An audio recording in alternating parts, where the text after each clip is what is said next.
একটা ভালো নির্বাচন হলে ভালো সংসদ হয়, একটা ভালো সংসদ হলে ভালো সরকার হয়। আপনি যে চোর চামার বাটপার অযোগ্য অদক্ষ লোকজন যদি নমিনেটেড হয়ে পার্লামেন্টে যায়, তো সরকার কি এর চেয়ে ভালো কিছু পাওয়া যাবে নাকি? ওই ৩০০-র মধ্য থেকে তো সরকার হবে। এখন যারা সংস্কারের কথা বলছেন, তাদের সংস্কারের লক্ষ্য হচ্ছে বিএনপিকে কিভাবে সংকুচিত করা যায়।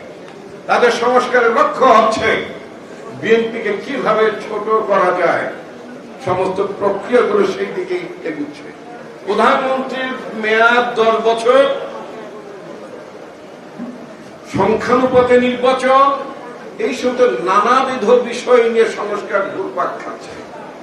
বাংলাদেশের জনগণ কি সংখ্যানুপাতে নির্বাচনের জন্য জীবন দিয়েছে কিনা? শেখ হাসিনার পতন ঘটিয়েছে কি সংখ্যানুপাতে নির্বাচন আয়োজন করার জন্য?